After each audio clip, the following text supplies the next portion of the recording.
tonight. Well, hello everybody. It's me, Aggie, Hi, it's me, Shelly, here with my buddy Aggie. and here we are on day 3 of the Spring Floral Challenge. We're going to be doing resin. So this is day 3 resin, and it's a little cold in my studio tonight, so we're going to talk about taking a hot bath. Shelly's going to tell you what that is while I go look for a bathtub. Who doesn't love a hot bath? So I do a hot bath with my resin quite a bit. Hi, Lori. I bet Lori does hot baths with her resin. So basically, a hot bath is just setting the mixing cup that you mixed your resin in, putting it down into a container of very warm water. And I say very warm because we don't want it to be scalding super hot. We just want it to be really warm. And we set our resin down in. I usually set my resin in the hot water bath for about 2 minutes. And it does a lot of things. It helps with the bubbles, which bubbles can be worse when we're mixing super cold resin. Yeah, it does help. And it also makes the resin just a little bit thinner. As our resin sets in our cold studios, Aggie is in Wisconsin, I am in Kansas, and my studio and workspace is all downstairs. So it gets cold. And when that happens, the resin, I set mine out here. I mean, it's thick. Hi, Donna. Hi, everyone. Hi, Carol. So putting it in a hot bath just helps us. It thins it down a little bit, removes some of the bubbles, makes it a little bit easier to drizzle.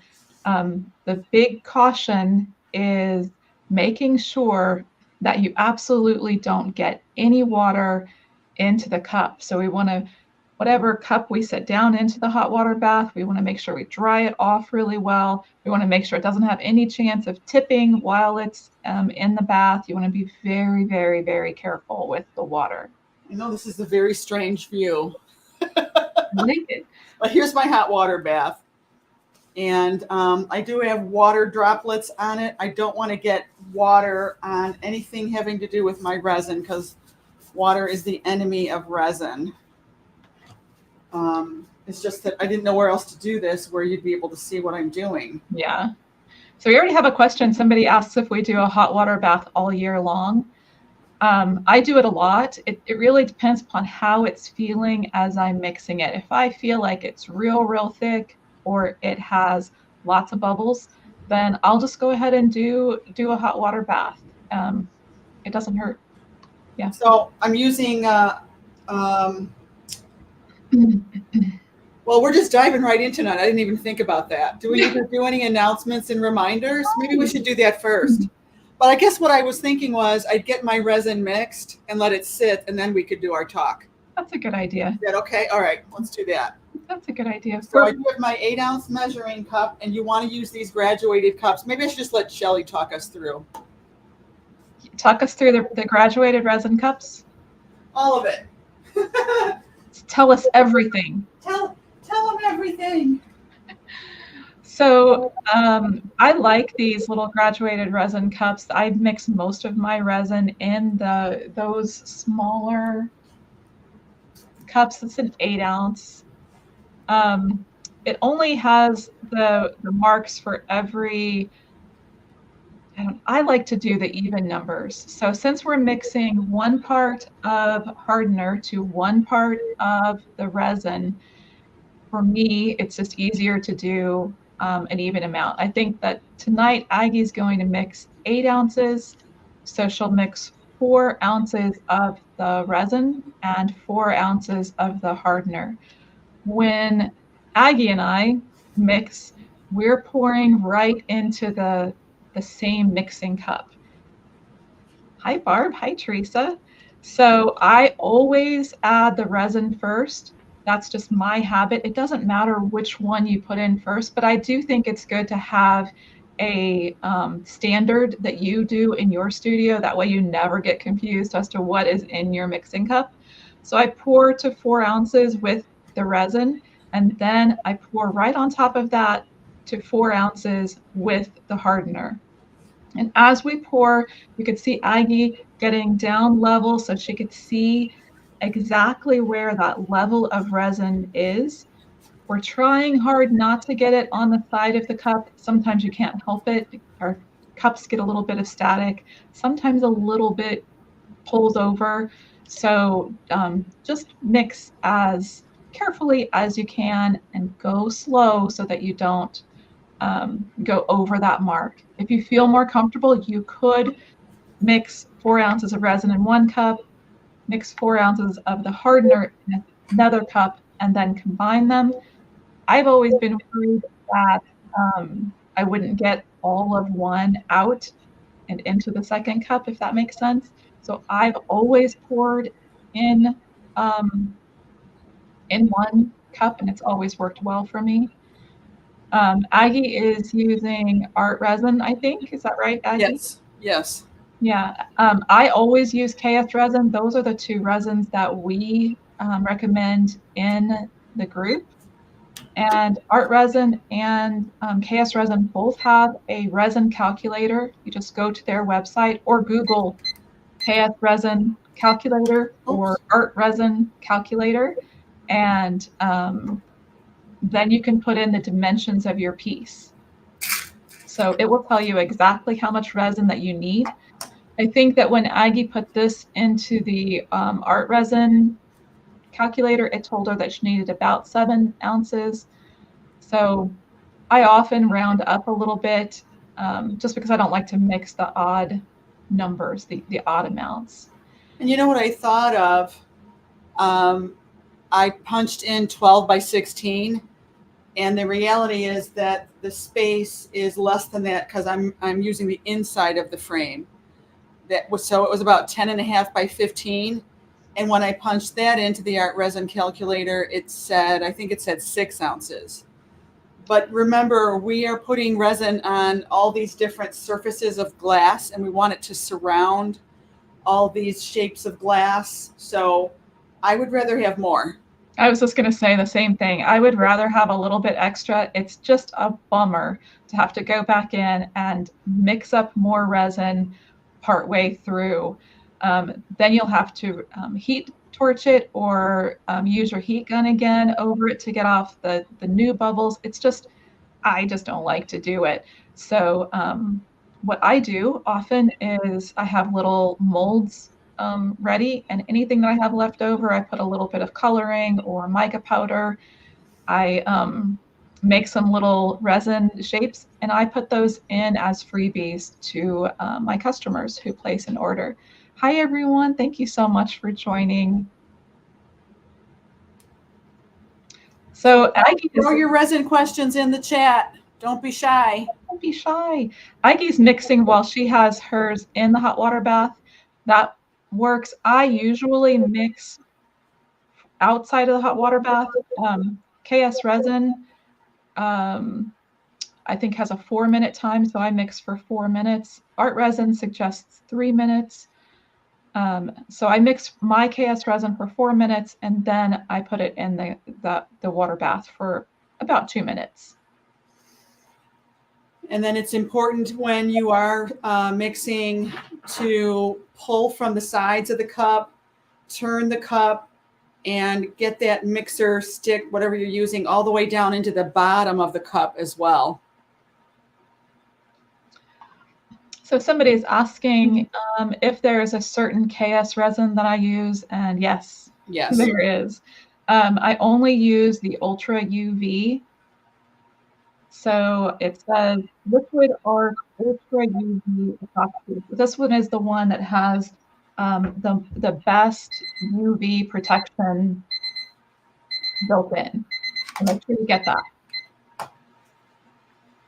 Okay, so we are all set. Now I do have a lot of air bubbles in here, but that's okay. You know, that's going to happen. I'm going to let this sit now and just kind of rest a few minutes. I wanted to get that done so that we could let it sit a few minutes before we actually start using it. And we can do our little announcements and reminders and all that good stuff. I'm going to leave it in the hot water bath too. I'm sorry. It's perfect. I'm apologizing. Perfect. So I wanted to say, I think a lot of people are a little bit scared of resin. I still get a little bit nervous. I don't know why. It just makes me a little antsy. The best thing to remember is just be sure that you have everything in place.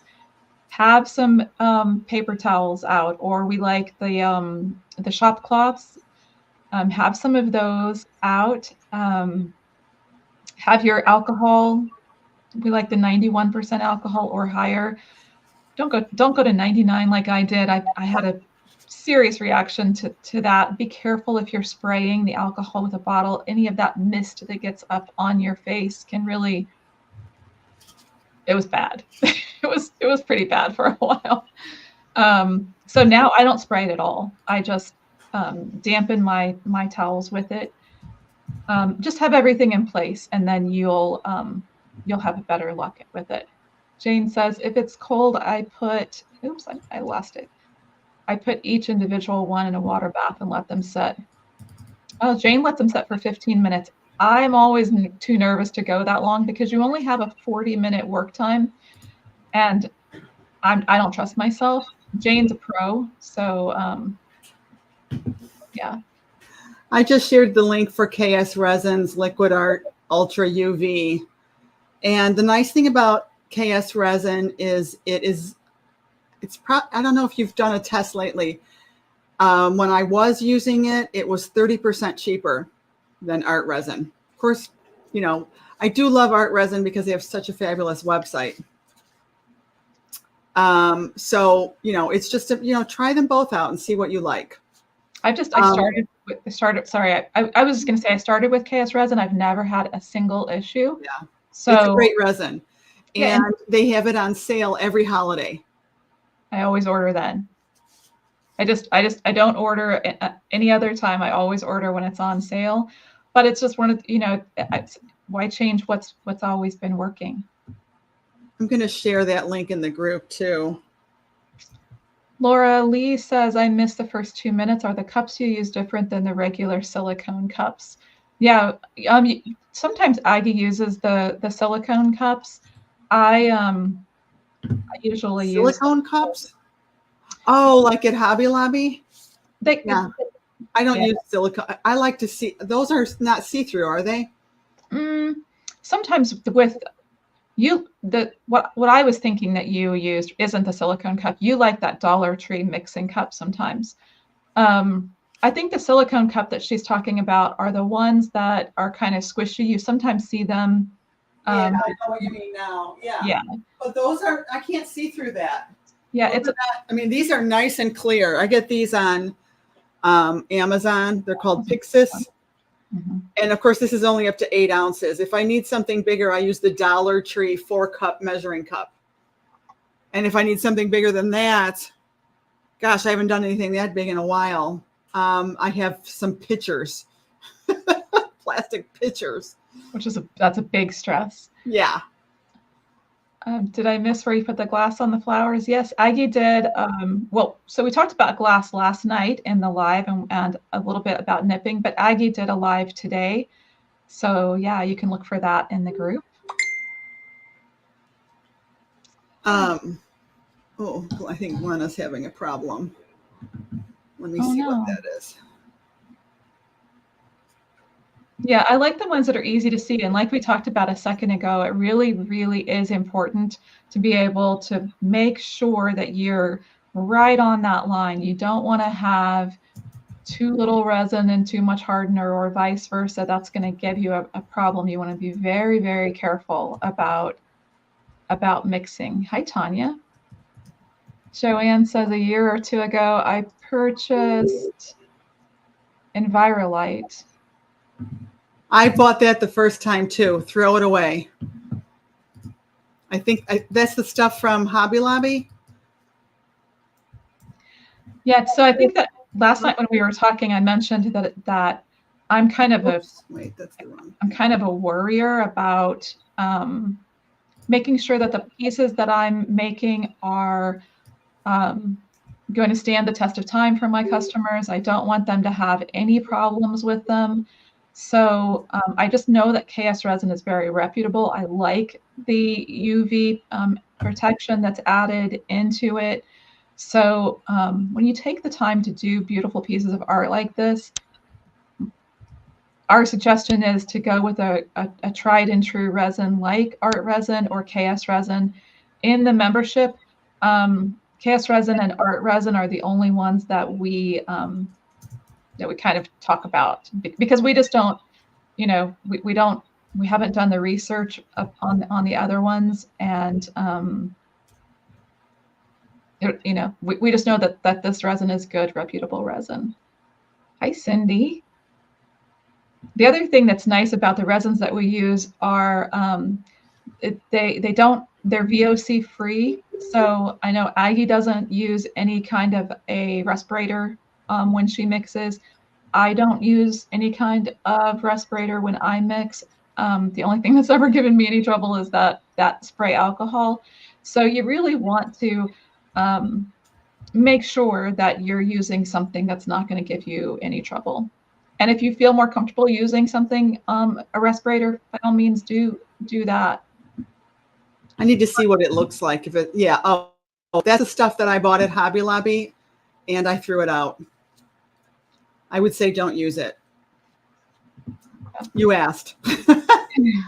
I believe in only using stuff that I know is really safe. My lungs, my eyes, my body is more important than the $65 or whatever it was that I spent on that stuff. I threw it out.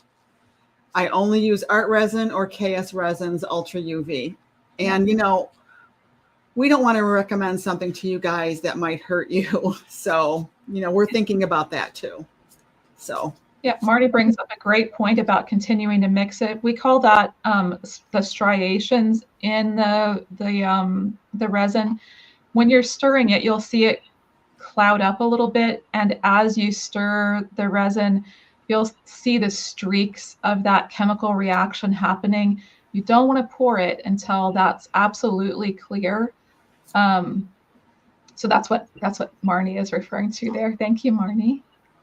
I know who's saying aloha. Aloha, Tanya, our Hawaii friend. Laura Lee's talking about cleanup. I'm sure we'll get to that. Yeah. Yeah. We'll talk about cleanup at the end. You remind us, Laura, in case we forget. Charlie, you need to get out of here. No. Go away. So Charlie brings up an amazingly good point, and we talk about Charlie, that. go. Poor Charlie. We talk about that a lot. When you pour resin has an amazing ability to capture every little dust particle in the air. It's so frustrating when you come back down and look at your piece the next morning and there's just a little fluff, a little something. So we take as many steps as we can to keep any of that out. So we don't want to vacuum in our studio the day that we're pouring resin. We want to be able to have some cover over after we pour the resin to protect it. So we'll show that some more. I have a giant dog, so I always use a lint roller and try to get all the hair off of me before I pour any resin. Also, you want to make sure that any tray that you're using or desktop that you're using has been kind of wiped off. Whenever you start your torch or your blow, your heat gun, that can kick up some stuff in the air. So, yeah, she's doing the dance. Surprises for tonight. We should do a prize. We should do a prize. We should do a prize drawing. I like it. All right, you guys ready for a prize drawing?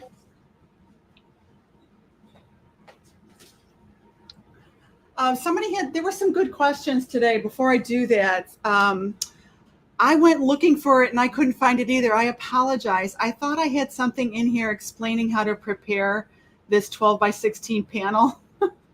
So I did update the getting started. There's a photo of it and it's called Getting Started. I forget which guide it's in now, but I explained how I prepared the panel. Sorry, I didn't do that before. I thought I had done that. I think I mentioned it in a video and I don't know where it is and what video. So, but anyway, it is a 12 by 16 painting panel from Hobby Lobby that I've flipped over. I'm using the back side so that it's framed. And all I did was paint the GAC 100 on it, you know, where I did my painting, the inside part of the frame. I did one coat of that, let it dry thoroughly, about an hour. Then I painted a coat of white latex sealing paint, let that dry about an hour, lightly sand it, dust it off, put another coat of sealing paint, let that dry an hour. And then I painted the outside frame with a semi-gloss white by Sherwin-Williams because I just had it on hand. Now that you need to let really dry because you have to tape it. I mean, if you're not a messy painter like me, then I suppose you don't need to tape the inside of that frame, but I'm a messy painter and I knew I'd get paint all over it. So I taped it off to protect the white. I hope I'm making sense. Very inside. So your white latex paint, the shiny paint that you paint on the frame, you have to make sure that that is thoroughly dry if you're going to put tape on it. I'd give it a day, maybe even 2 days. And then you're going to notice that I took the tape off before I did the glass. So remember to do that. Take the tape off that frame before you do the glass. Now that I'm doing the resin, it looks like, well, she's crazy. She put the tape back on again. I only put it on the top, though, not on the inside. Hi, Leah. How are you? Yeah. Yeah, you can't imagine that. Of course you can. So the important thing is you don't want the resin to trap that tape. Any place that the resin overlaps the tape, it will stick in there, and there is nothing that you can do to get out. Who wants me to pick their name? I do. When we not even in here. I know. Sorry, Shelley. I know. When we Tanya Goss. Who is it? Aloha, Tanya. Tanya, yay. Yay. Tanya, you have won the cups. So you have won the cups, Tanya, and you know what you need to do, right? You need to claim your prize by emailing us at the website. Send me your shipping address. And by the way, Tanya, we don't have your new address, so this is timely. Tanya just bought a new house. So you are winning these 1 ounce measured cups, graduated cups, and some of these 8 ounce cups. Yay, Tanya. Yay. I know our friends are all busy with tax season. We're so glad you could stop by, Leah. So with what season? Oh, tax season. I know. Mm-hmm. Oh. Okay. I guess it's time to pour the resin. So I'm going to let Shelley talk it. Shelley could probably explain this as well as I could, I'm sure. I'm just going to go ahead and start pouring. But first, I have to get rid of my water. So she's just going to be very, very careful to dry off her hands, dry off all the edges of that cup just to make sure that nothing will drip. As you hold the cup over your piece, you just don't want to have any chance of any water getting down onto that piece. See, that's why you've never had a problem, because Shelley is a worrier. She's a warrior. I think about all the possible problems and then some. I think about the possible problems and the impossible problems. All right, I'm going to start. Yeah, so what Aggie's going to do is just use her stir stick to drizzle over the areas. And it's a really good idea as you're drizzling to be somewhat systematic. That way that you'll know in your mind kind of where you've been and where you haven't been. But Aggie, my camera is covering it. Generally, what Aggie does is start where the glass is thickest. So you'll see on part of the outside area where it's just paint, that area we can just use the spatula and we can just pull the resin onto that. The other nice thing about drizzling onto where the thickest areas of the glass are is that resin is self-leveling. So you can put it a little thicker there, and we want it a little thicker around all that glass. But whatever's extra is going to naturally seep out and kind of get into some of those other areas. So just keep track. Um, I do like, I don't know if anybody else loves these. I got a giant pack of these wood skewers. They have a nice point on them, but they're great for resin because I can, with my flashlight, I can shine into some of those areas, poke in That's a great carefully. idea. Yeah, you can just poke in. It's difficult to see where the resin is in all of the things. So if you can poke it with that little pick, you can just test to see that you have resin everywhere. I always have a flashlight on my resin table. I think I have it here. Yeah.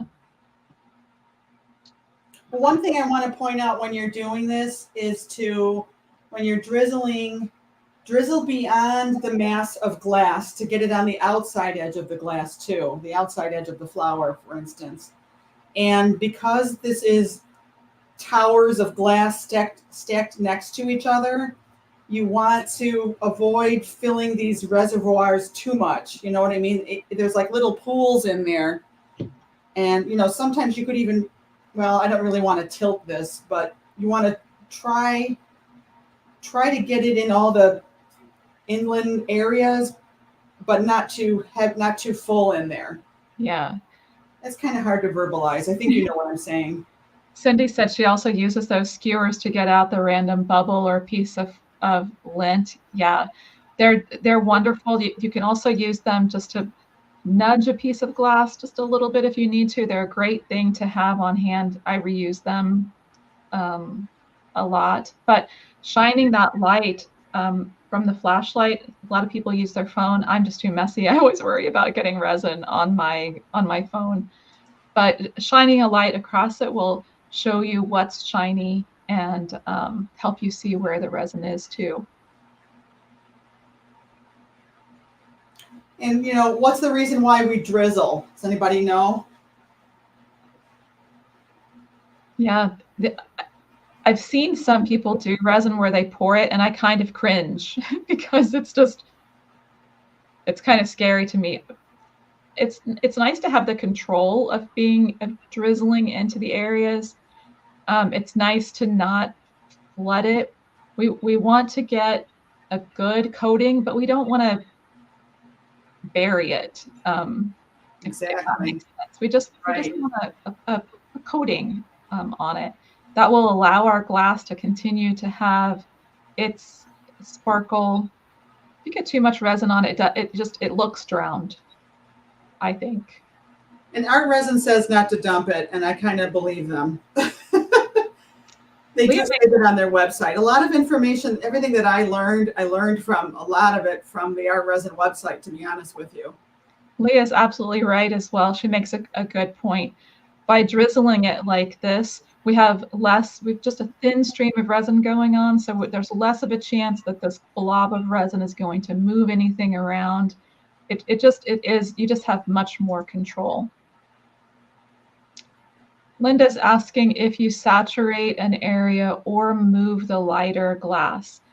In general, we don't move the glass. I've had a couple of times when I've moved a piece, but you just want a thin coating. As the resin settles down into each of those areas, it will hold the end of the glass. So saturate isn't the word I would use. You just want a nice coat. And especially on a piece like this, another good reason to drizzle is some of those circular areas where the flowers are, they can create a little bit of a dam. And so if you are loading that up too much, you could build up this real thick area of resin there. Yeah, that's what I was just saying. You said it better. Yeah. It's a dam. It becomes a dam. Yeah. Now I'm using a toothpick to push this resin into the very tippy corner. I've also used the toothpick or the skewer to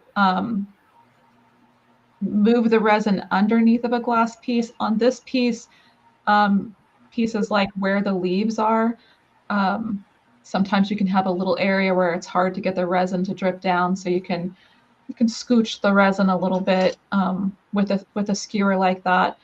But I think that over time, as you resin more and more, you get there's when you layer glass like this, you might have an area where there's a little bubble under the glass.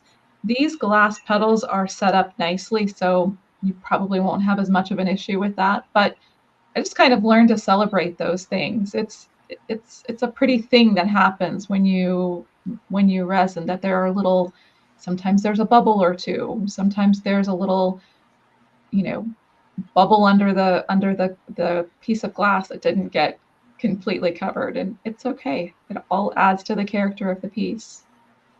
I did get some drips on the side edge of my frame. Oh well. I do that all the time, and I don't very often tape off like Aggie is so nicely done here. So it just saves you a little bit of a headache if you go ahead and take the time to tape it off. Cindy uses a gloved finger. Yeah, that can work if you're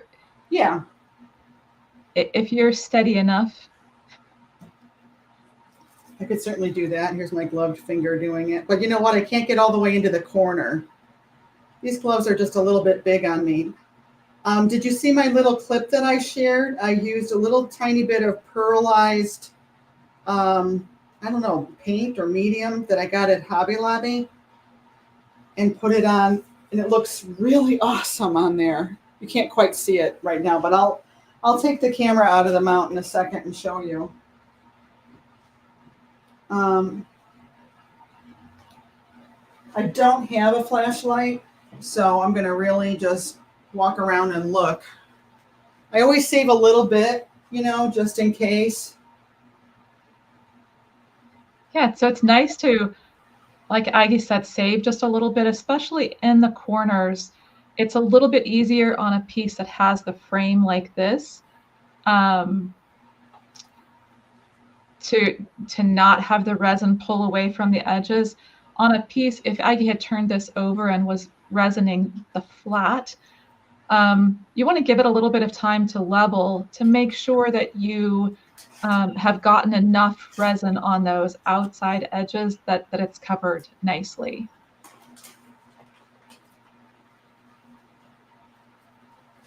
I'm going to try and get some of these little drips. So Aggie's using a baby wipe. I usually use my shop towels with just a little bit of the alcohol, just wet from a little bit of alcohol. And you can just lightly wipe those off. It does a really good job of getting the resin and any residue from the resin off. I got a little flingy with when I was flinging my resin. So there are a lot of bubbles in here. We can hit it with the heat gun, and then I'm going to add my beads to the centers of the flowers, okay? Actually, I'm not. You could use a heat gun or a creme brulee torch, a kitchen torch. And Shelly and I are different in that. Shelly prefers the heat gun, right? Yeah, I like the heat gun. I feel like I have a little bit more control. It just makes me worry less. If that's possible, it makes me worry less. So you want to just be very careful. If you start to get your resin overheated, you'll begin to get just a little bit of a scent of it. If you've done resin for any amount of time, you begin to get very sensitive to that and realize that it's happening. You want to stop right away. I think particularly on the wood substrates, they can hold a little bit more heat in them than I think a canvas can.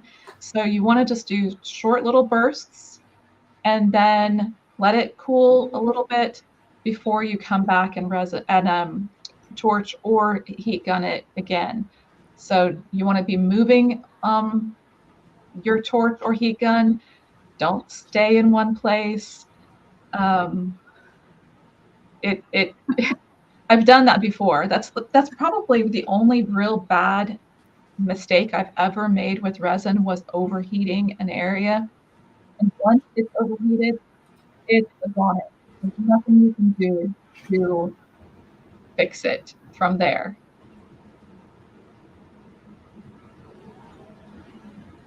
Look at that iridescent. Oh, the light is so. It's so The pretty. light is obnoxious, isn't it? Let me turn that off a second. Hi, Liz. Leah says she loves to torch bubbles. It is very satisfying. And if you have a light off the side of it, it's fun to be able to see that, see the bubbles popping along the edge. Burned a piece before. Mine didn't smell that bad, but it kind of flash cured the piece. And so it like got solid right away. Oh And gosh. it was awful. I've never had that happen. Oh gosh. And I'm very careful. I know you are. So for that to happen, I was like, but I think that for some of our friends that have done this a lot, don't you feel like you have to make every mistake kind of once? Yeah. You just have to, it's like, oh, okay, I've made that mistake. I won't do that again. Yes, err on the side of too little rather than too much. You just want to.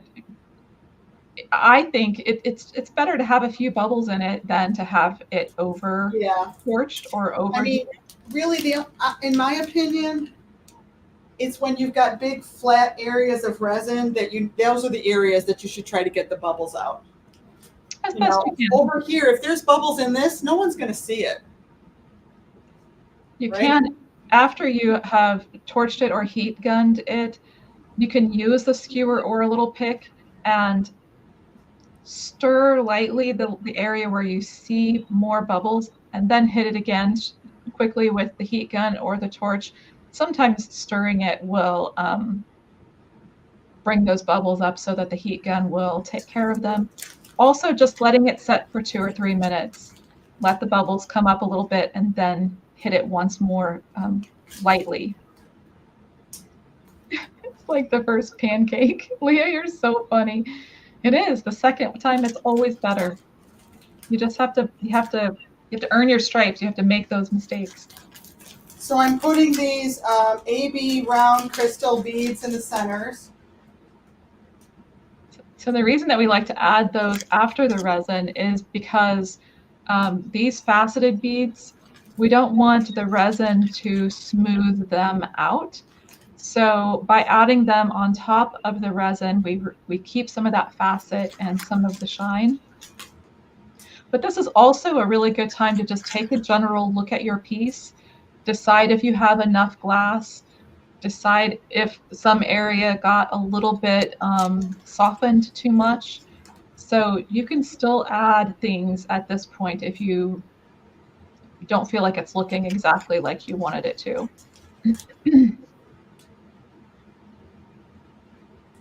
Putting a few extra ones in. Oh, I see a big hair right here. And we are going to babysit this for a little while, and then I'll cover it. So I did the big beads. Now I'm going to do the seed beads. So these green ones are called 6/0 glass seed beads green coated. It's kind of too blown out from the light, isn't it? Looks pretty. It looks a very, very minty green.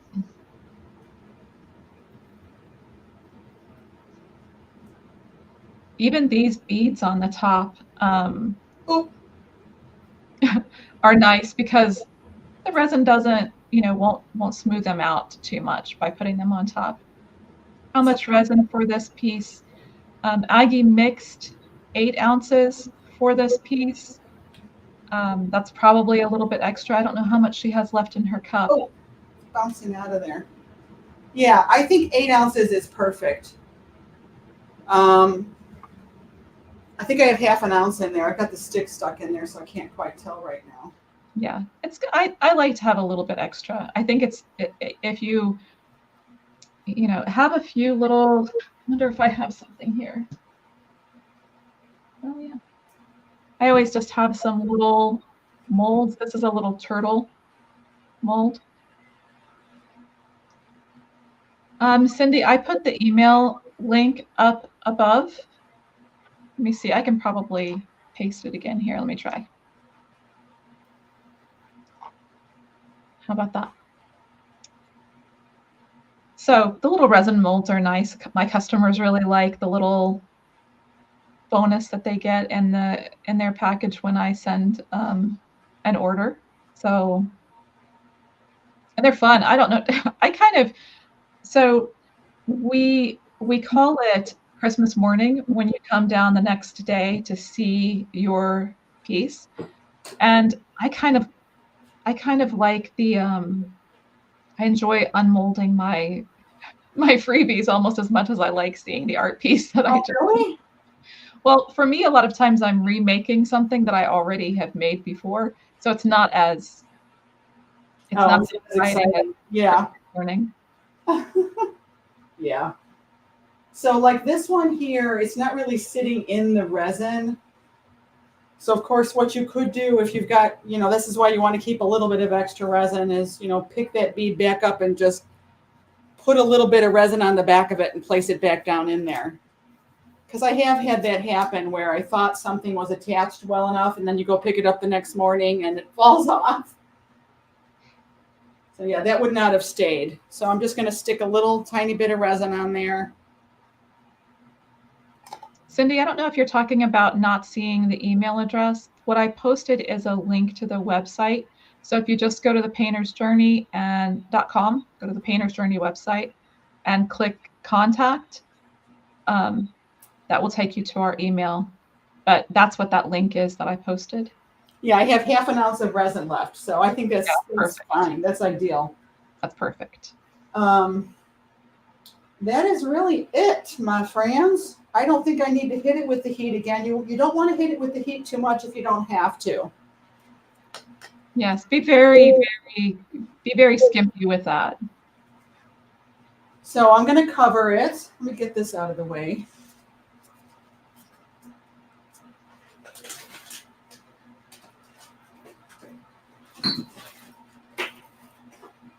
Covering it is a big deal. We've done pieces that are big enough before that we haven't been able to cover it. And I always worry when that happens because I feel like I need to babysit it a little bit better. But putting the cover over it really does an amazing job of protecting it from any of those debris things that are flying around in our studios.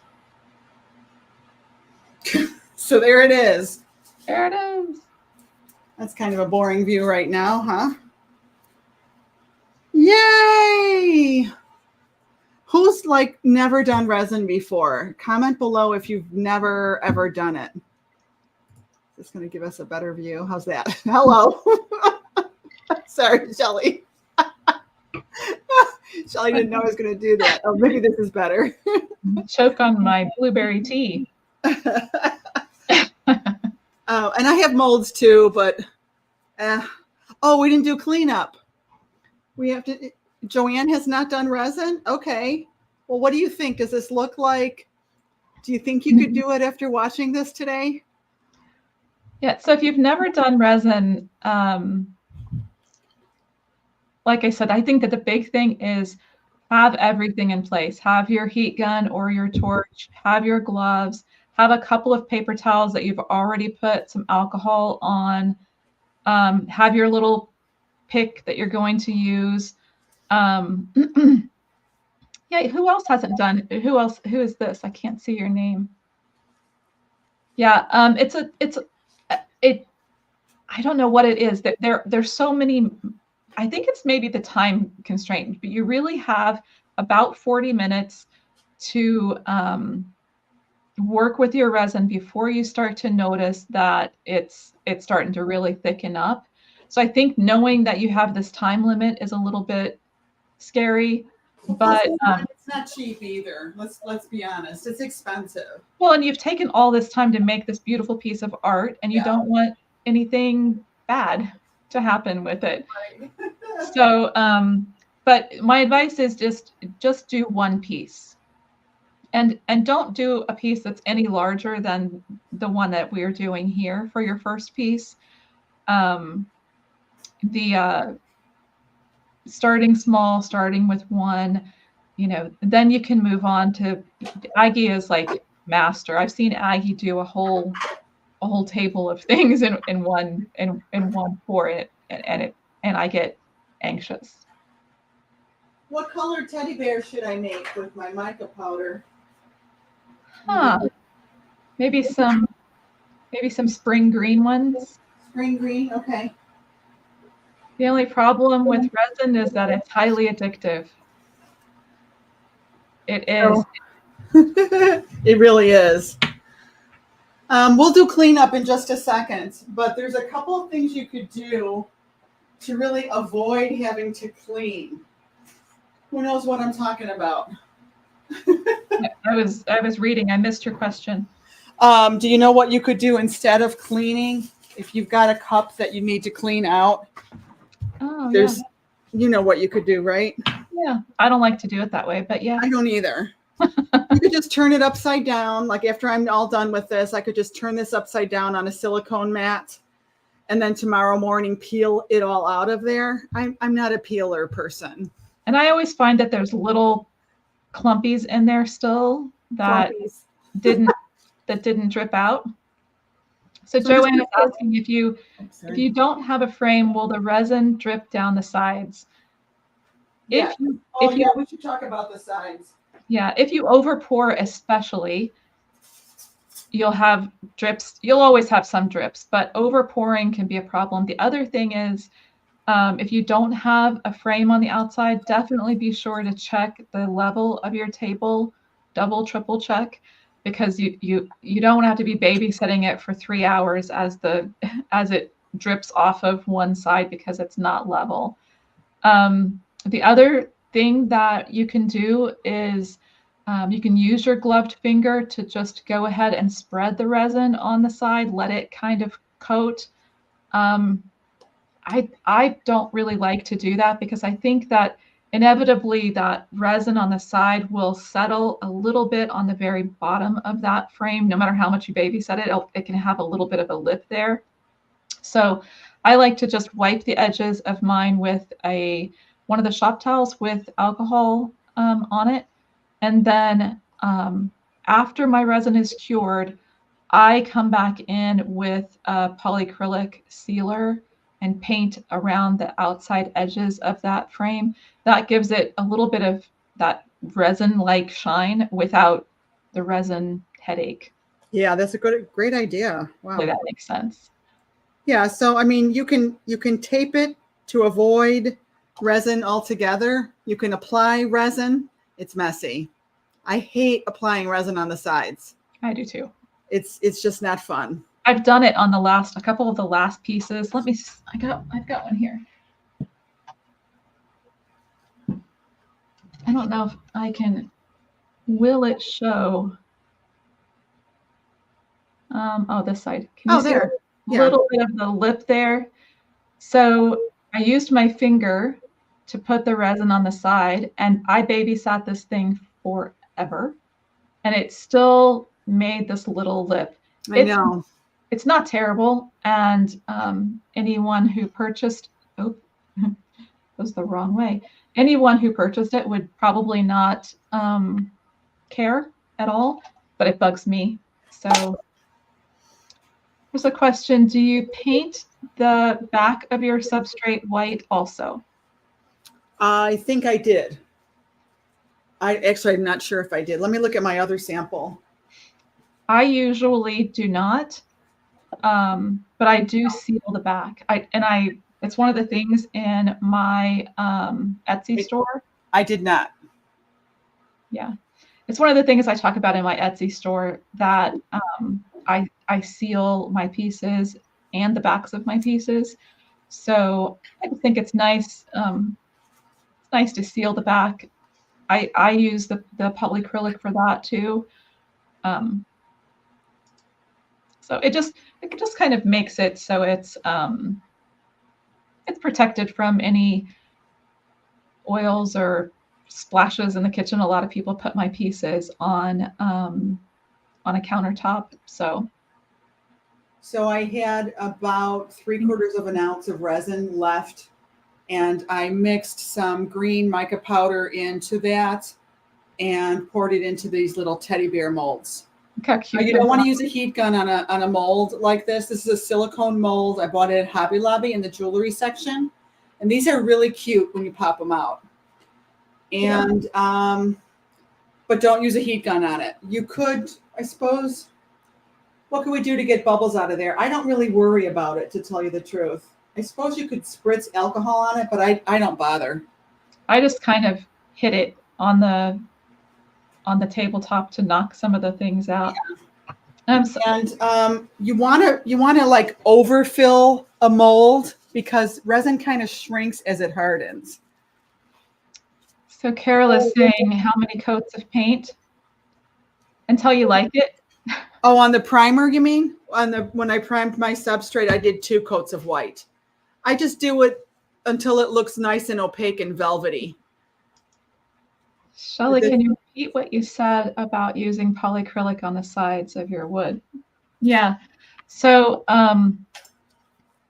rather than having to babysit the edges of the piece by using resin, it's just easier if you just resin the top of the piece, and then as you're babysitting it, use a shop towel with a little bit of alcohol to just wipe the resin down. Then once your piece is cured, you can come back and just on these sides apply with a paintbrush the polyacrylic. And at that time, I always also do the back. And for that, I do like a couple of coats because I like the semi-gloss. It puts just a nice shine on the edge. So yeah, so as you build your business, it's nice if you can just have a limited set of favorites. I use polyacrylic on so many things. So yes. I love polyacrylic too. I've got it in matte. Yeah, I use the semi, but yeah. Does that answer your question? I hope that helps. Thanks, Cindy. Can you use a varnish on the sides and the back of the piece? Do you mean a stain or? Polyacrylic is for all intents and purposes a varnish. I would use polyacrylic. It's cheaper. It'll go a lot further for you. So Carol Ann is asking, she has sealing paint. Do I still need to prime it first? We like to use the GAC 100 or some type of a spray primer. It just gives you a barrier from anything on your wood substrate. If you're using wood, keeps any of the tannins from the wood or anything like that from seeping into your paint. So it's nice to seal it. It's kind of, yeah, I mean, it depends on the wood. If you're using like a wood from Home Depot, I think definitely you want to seal out the tannins. But if you're using, I think these nice birch panels, I don't know. I mean, it's a good preventive just in case. If you don't have it, I've done it without it for a while. I just recently started using the GAC 100. Shelley and I both seem to have come across it at the same time, and we never talked about it. It's so kind of funny.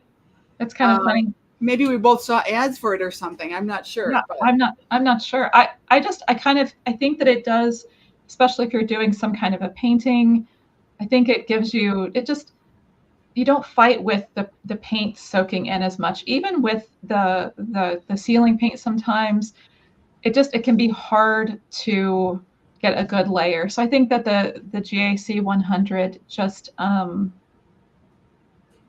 of gives you a nice a nice base. Joanne says, I missed what you covered your art piece with. Yeah, so Aggie is using just a big tote. So these are from Target, and it's a 55.5 quart storage bin. They come with white lids. And I also use this to store my large pieces of glass that I haven't cut yet. And I've got a lot of these. I've got racks and racks of these filled with glass. I'm a glass hoarder. Confessions of a glassaholic. Confessions. I always use super large, extra large cookie sheets.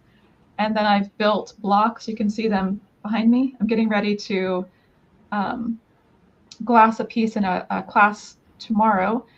So these wood blocks hold the second cookie sheet up off of my piece. So I'll flip another cookie sheet over the top, and that's what I use for my covers.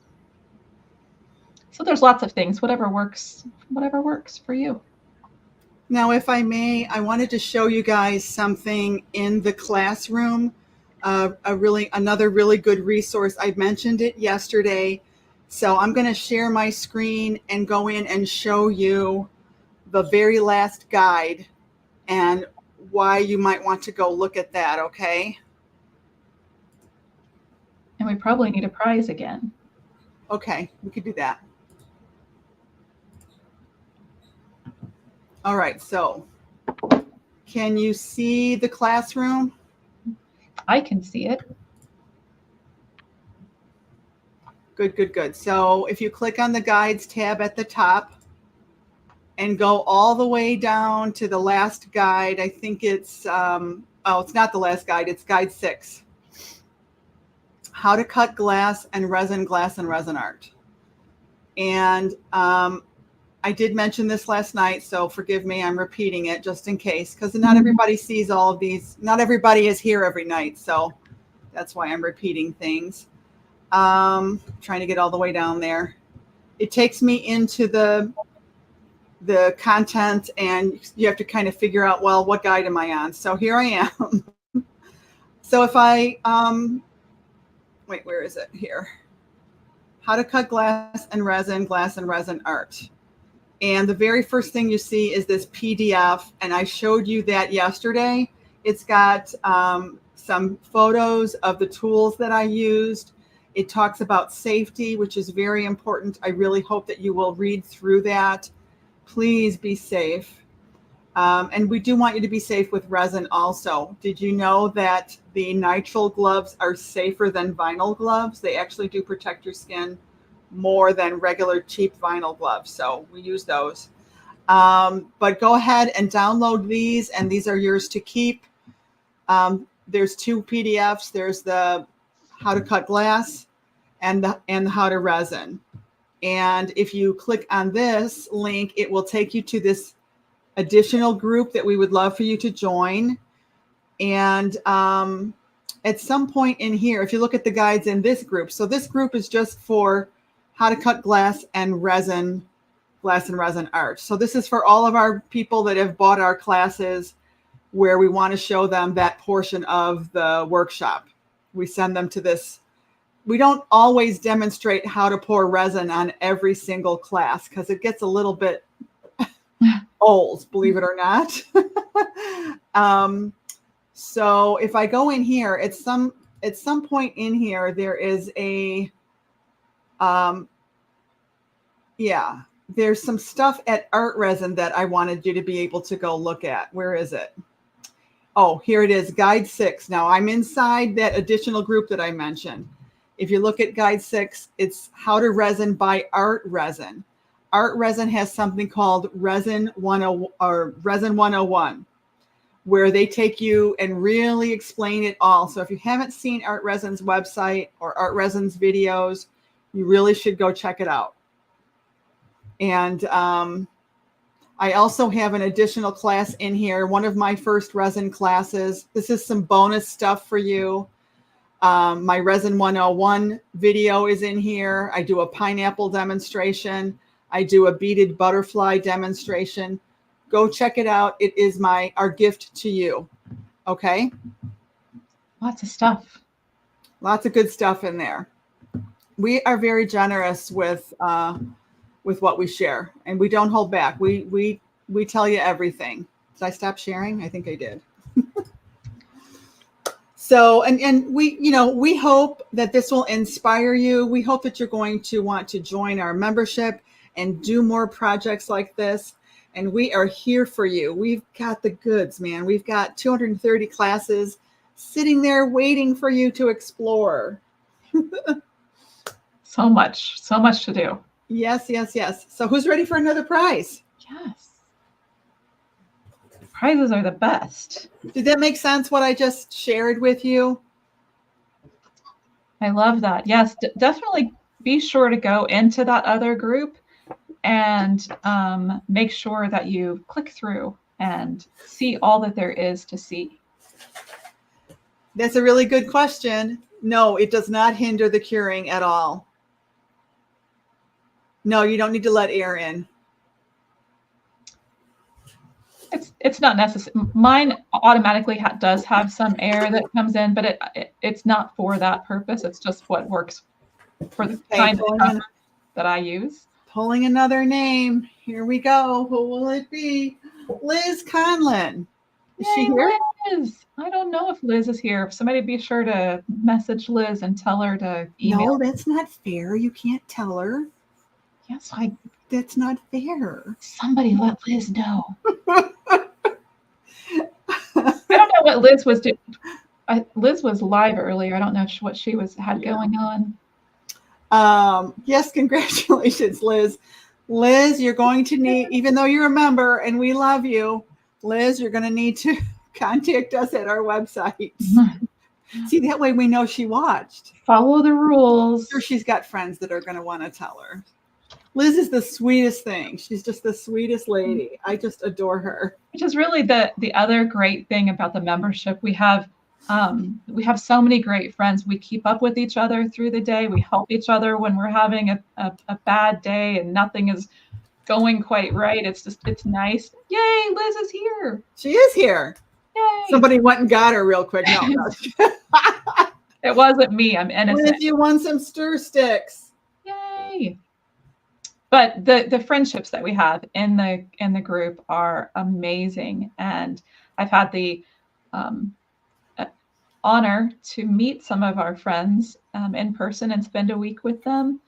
And some of our friends I haven't had the opportunity to meet, but I feel like I have, because we're with each other every day, 7 days a week, every day. We're gonna let loose the biggie tonight. We're going to give away this set of resin. Who's still hanging with us? We're going to do one more prize. Shelley, you tell me when you want to do it.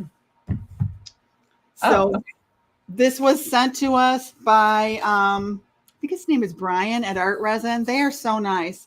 They are an artist couple. Did you know that? I love that. Own Art Resin. They are both artists, and I don't know how they came up with it, but they started making this, I think around 2008, 2009 is when they started. And yeah, they sent us 2 kits. Isn't that awesome? And I think that sticking with the art resin and the KS resin, we've had a couple of people come through, saying, I had this problem with my resin, it didn't cure right. And many times it has been a different resin, one that we haven't recommended. So it's always sad when you spend so much time on a beautiful piece of artwork,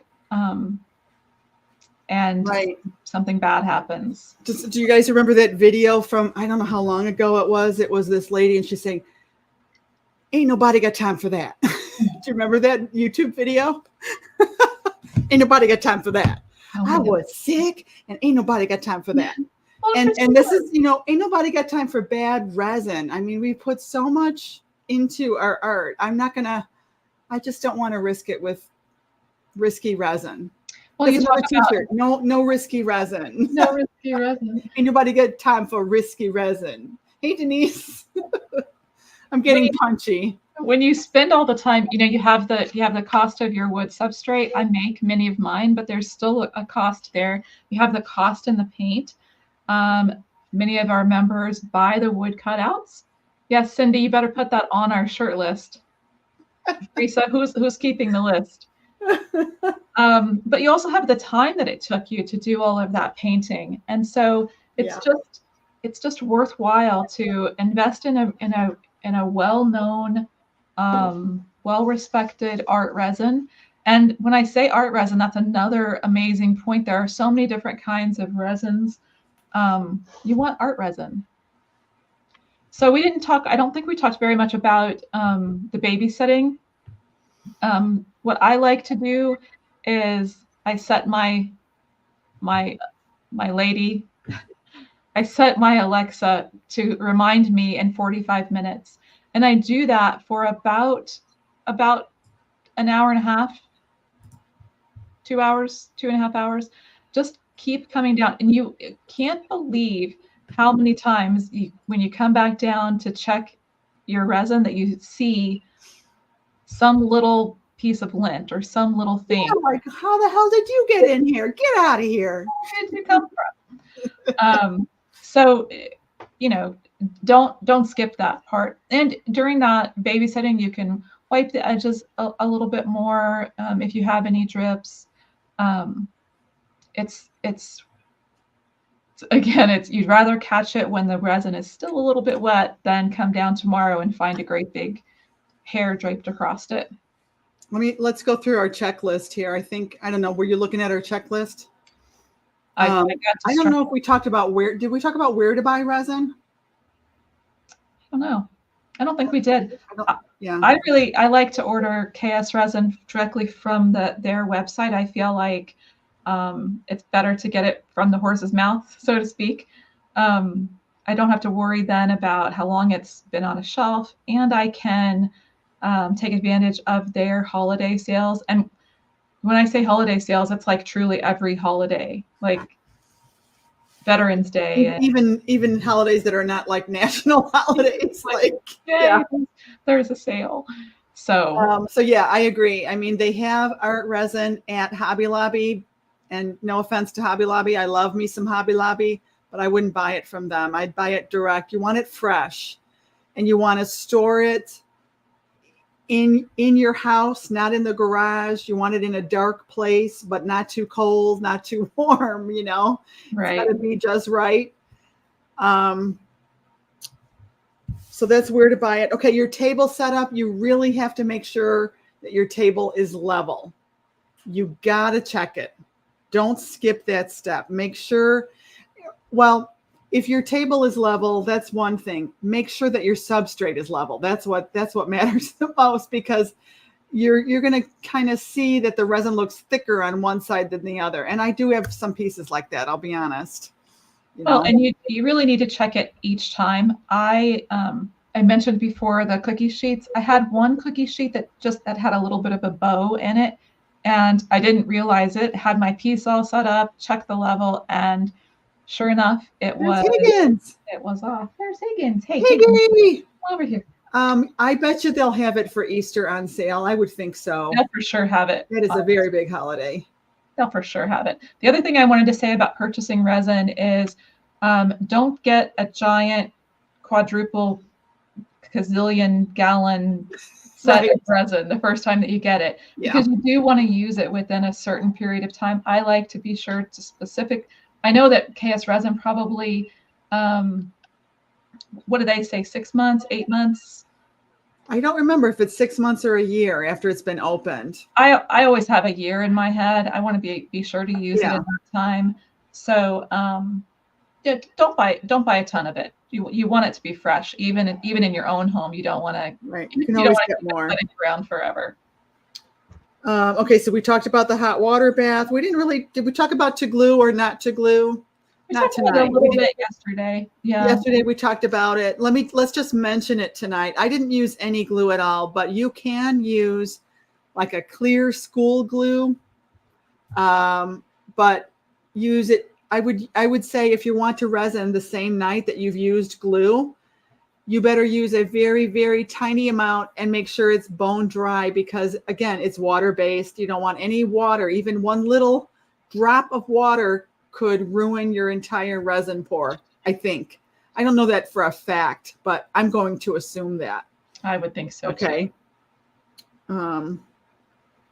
And we talked about measuring, right? One little point I want to make with measuring, this is kind of a hairpin thing. When you pour the resin into a cup, go below the measure line, just below, because as you ease up on the pour, as you pull as you pull back, it's going to rise up a tiny bit more as it spreads and flattens out. It rises up. So, go slow and put in less than you think. You can always add a few more drips. Am I like blurring out again? It seems like I do that at the same time every night. Okay, the last thing I want to talk about is soft cure and full cure. And then we'll come into and do your questions, and we're gonna give away our last prize. So we're almost done with tonight. But so soft cure, resin needs a full 72 hours to cure, and it needs to be in a very stable environment the entire time.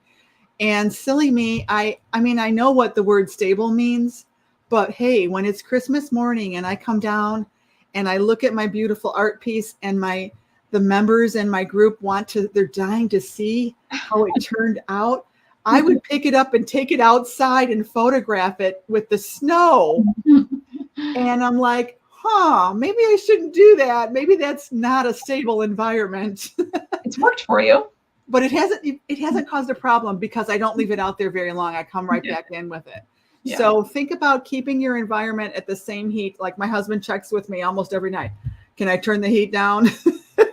Did you resin? Because we leave the heat up all night. I mean, I really am that goofy about it. I don't know if you guys are.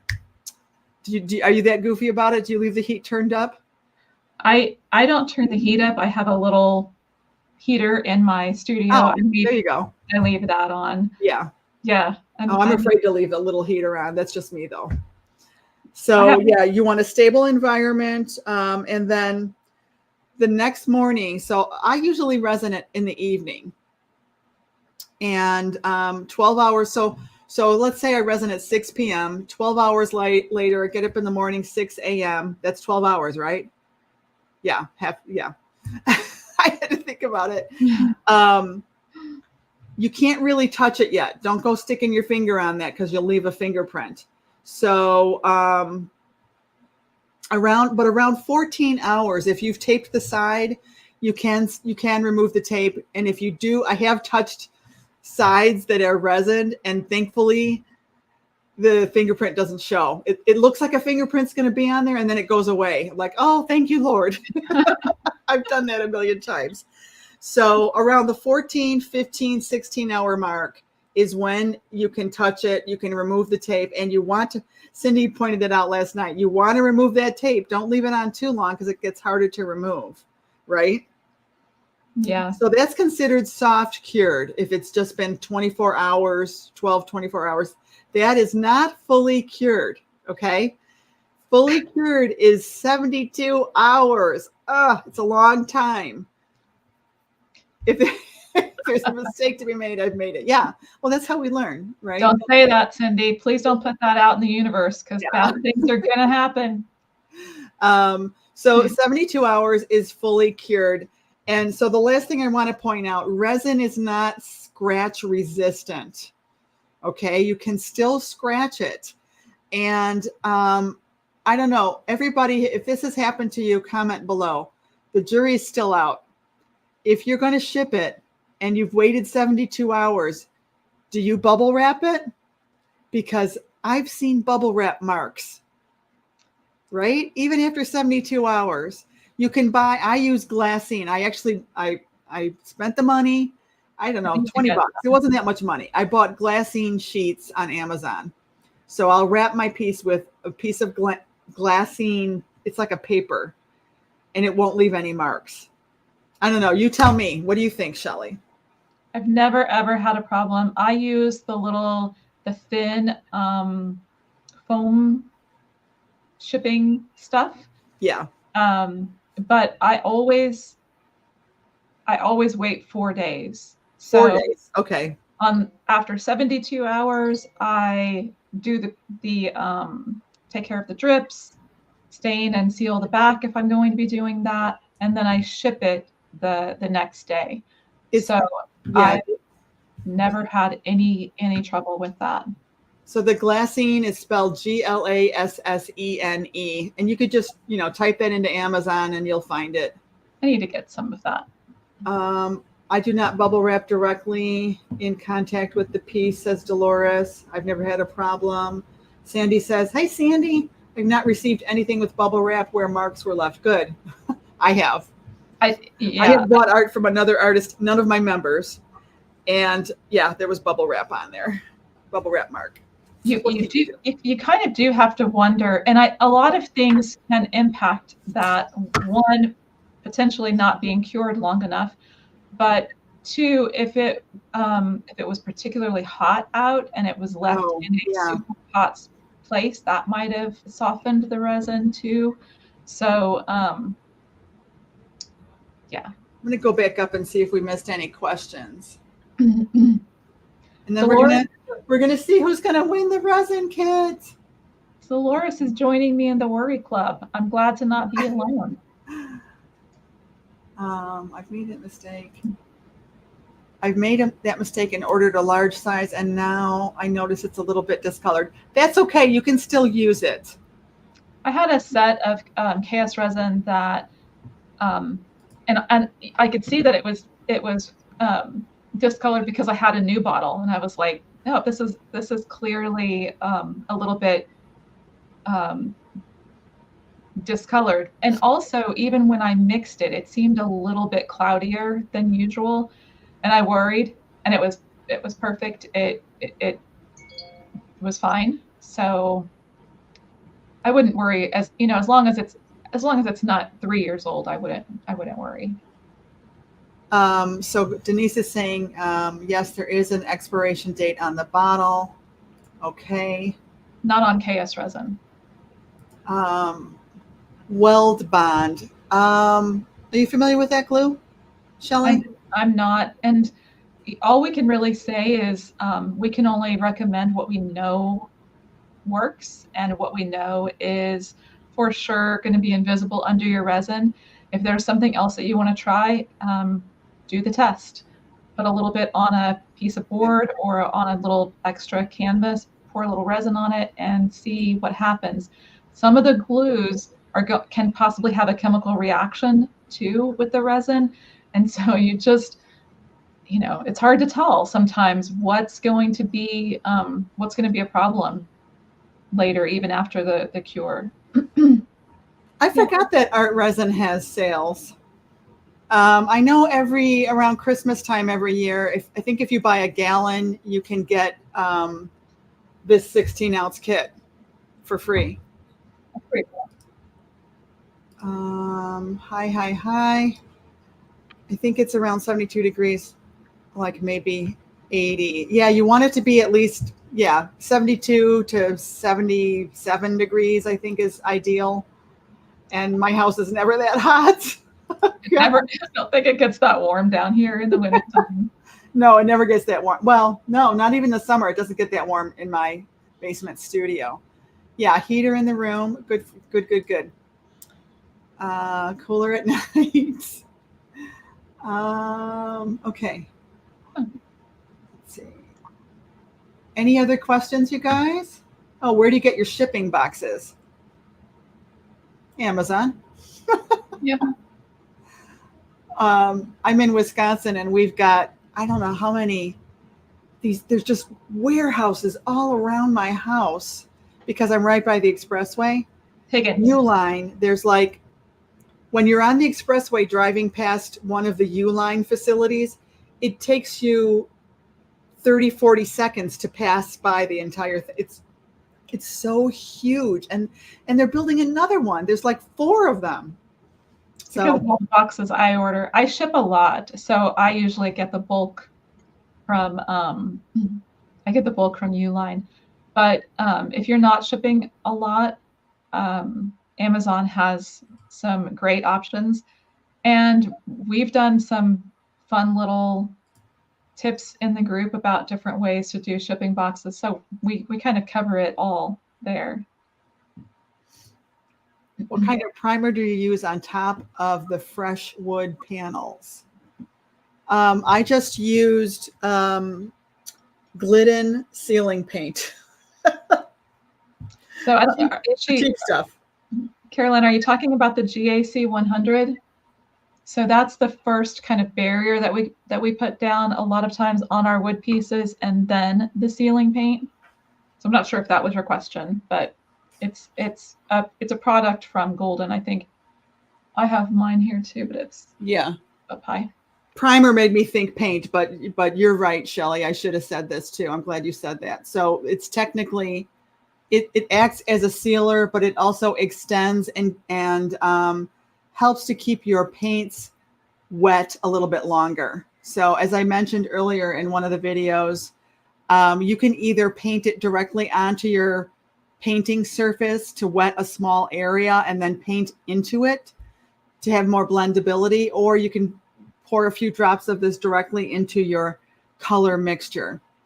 And in my painting demo, I did put this into all of my mixes, and it really did help. It kept it wet all day long.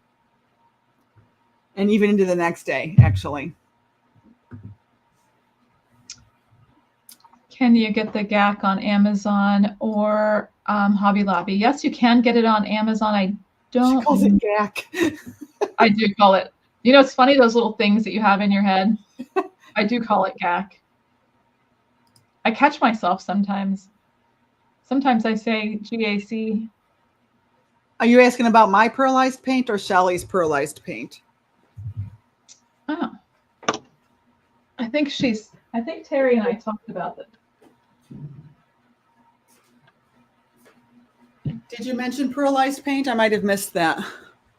I think that Terry and I were chatting in Messenger the other day.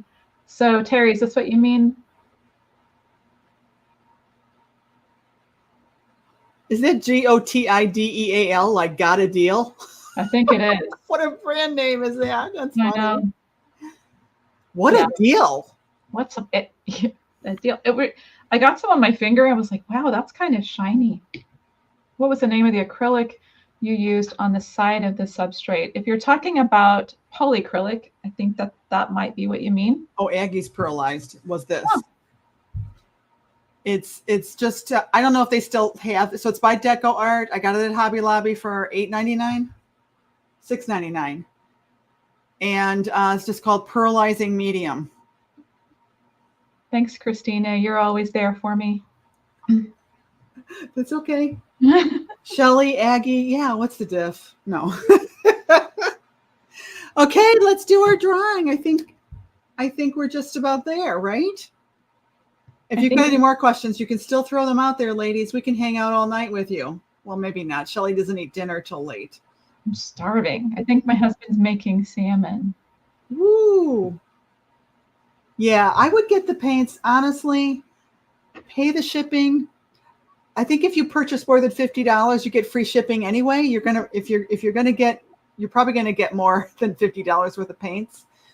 I would say get it at Blick's or at Jerry's Artorama. They're better prices, and they have every color. They have all the right colors. You know. And you also you have some of the same issue with Hobby Lobbies and Michael's. I know that my Hobby Lobby isn't nearly as big as some of our friends. So the paint still kind of gets aged too. It's kind of nice to some names. Sorry. My name dropper. Okay, here we go. Who's going to win this resin kit? Resin. Terry Beitelman. Yay, Terry, it's here. Terry Beitelman. Oh my goodness. Good one. Wow. Congratulations, Terry. Congratulations, Terry. Marnie's asking if you've ever had resin leak out of your frame. I have. I make my own frames usually. So I just wait to sand the back of my piece until after the resin has cured for 72 hours. And that takes care of it. If you had just a little piece, you could heat that with the heat gun like we talk about and scrape it off with a palette knife. But it does happen. It's pretty easy to handle with a little bit of with a little bit of sanding.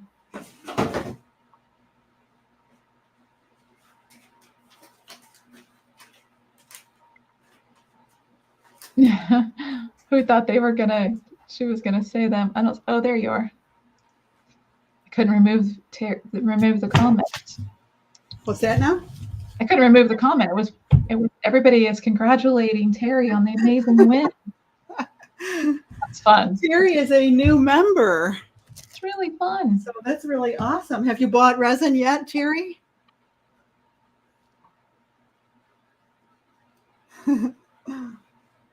Yay, that's really fun. Yeah. So I'm putting some of my seed beads back. That's always fun. So any more questions, friends? Hey. Tomorrow we are going to go over, tomorrow's like a catch-up day. I hope that you will come hang out with us, though. It'll probably be a little bit shorter. And we will be giving away more prizes. Shelly's got a great prize that she's going to be offering to the first person that joins the membership. You can't be a member already.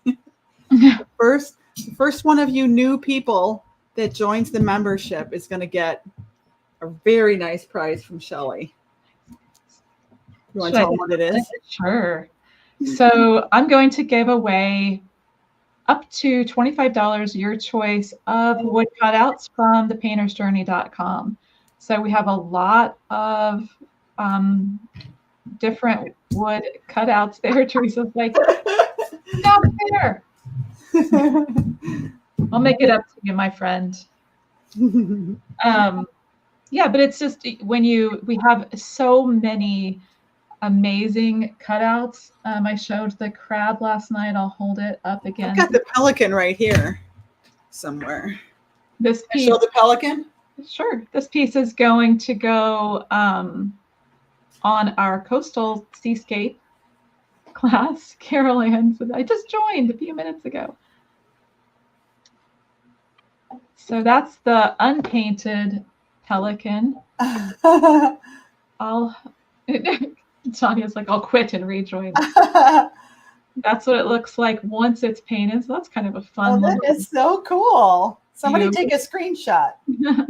Wait, let me get my face in there.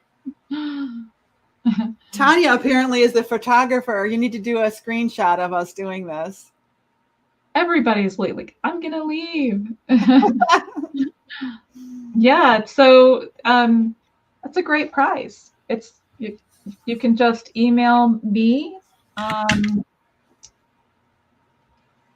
after you join and tell me which cutouts you want, and I will get Lucy Laser busy for you and ship them off to you. So we should probably have you make a post announcing that. Sure, I'll try to remember it. Don't let me forget. So I think that's it for tonight, guys. Can you think of anything else? Tell us what you got out of tonight, if you would, everybody. We would love a comment from you, just anything at all that you got out of watching us tonight and hanging with us, besides having a spectacular time. I think even for the members who've done resin before, it's nice to have a little bit of a refresher sometimes, just to maybe hear those good things again. Carol Ann says, how many cutouts are there and how much to buy for the whole year? So there are a lot of wood cutouts, but they're not something that are required. In our classes, when we teach a class, you can use, you still get the full tracer for your piece. So many of the members do the pieces without the wood cutouts, the classes, and as I paint for this particular class, for the Pelican class, um, that piece, you would use the same steps to paint it if you had traced your image onto your substrate. So you definitely don't. There's not a required amount that you have to buy.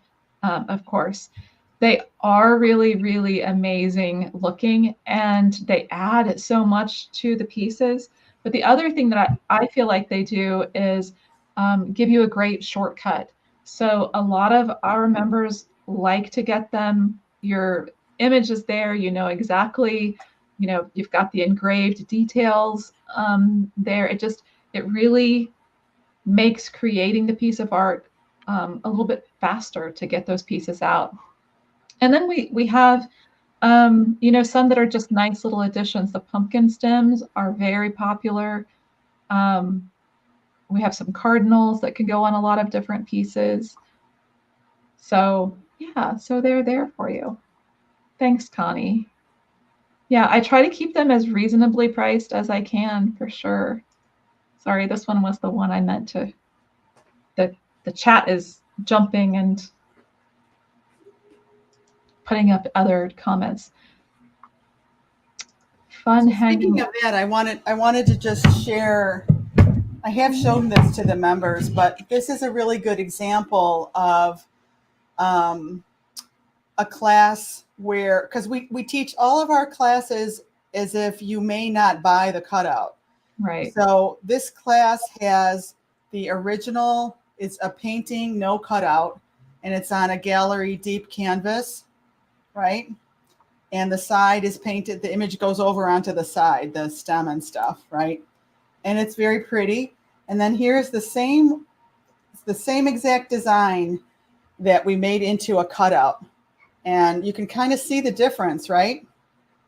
It just gives a lot of dimension. A lot of the wood cutouts that we have layer like that one does. There are multiple layers and spacers inside of it to hold those pieces up. So it really has an amazing dimension, and they are very they're very fun to use. Where on the website do I purchase? Let me get you a link.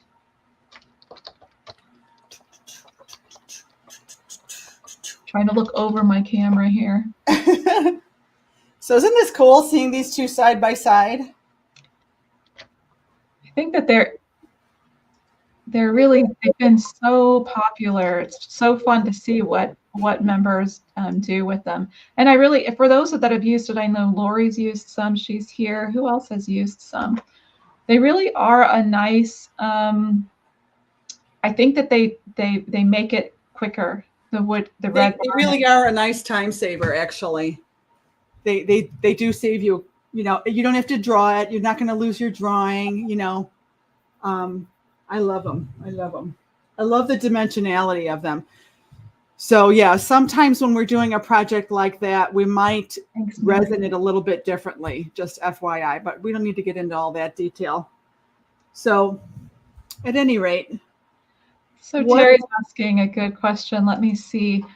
Would you talk about pricing when you use the cutouts versus no cutout?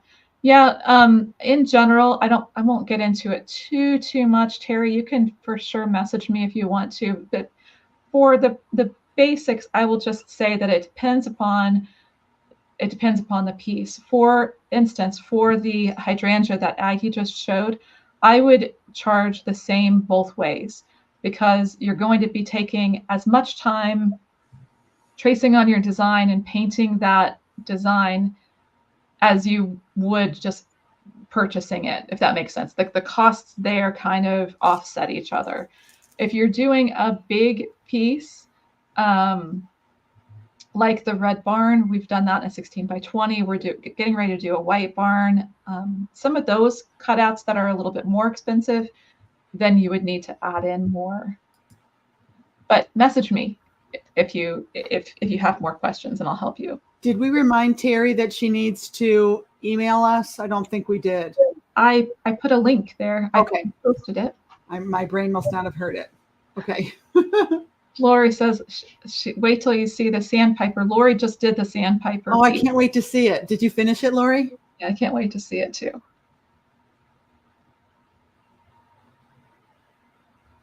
Oh, Glenna, let's see what Glenna said here.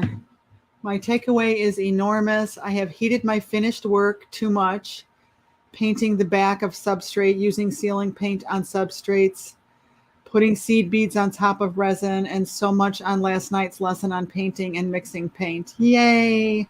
Yeah, there's a lot of little details to all of it, right? Definitely. Well, so great. Awesome. We cannot wait to see your projects. I know you're dying to get started.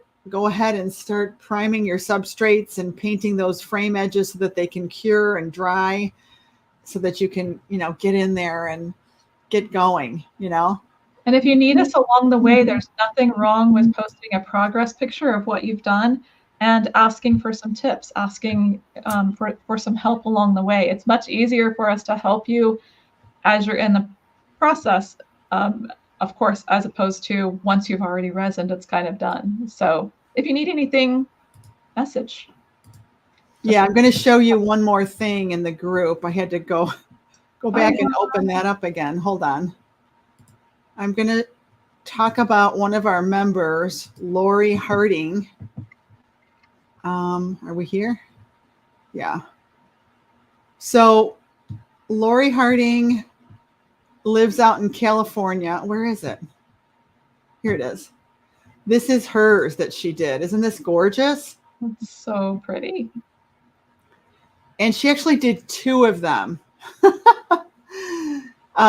Like in about a 1-week period. She already did 2 of them. She was so excited about doing it. So Lori says, I've been a member of the Painter's Journey for almost 3 years. It has been an amazing journey for me personally since I learned to paint, apply glass and resin, and now I'm selling my pieces in various locations.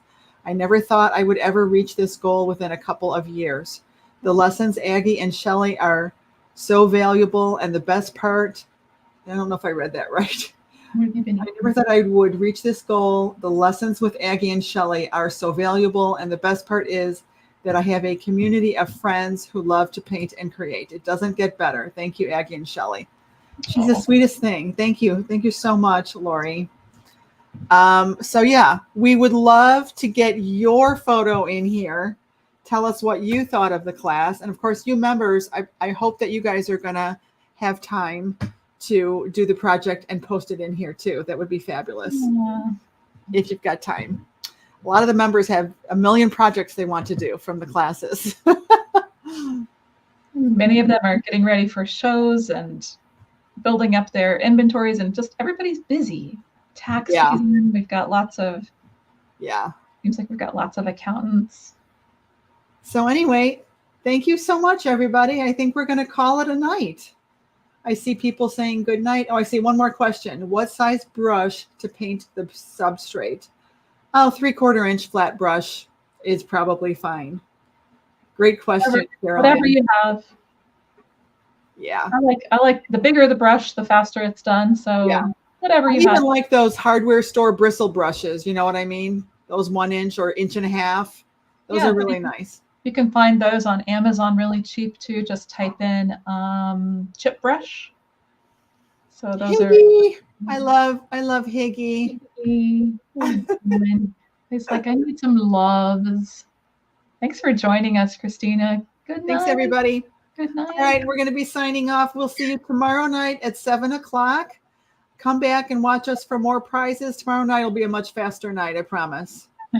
Good night. Good night, everybody.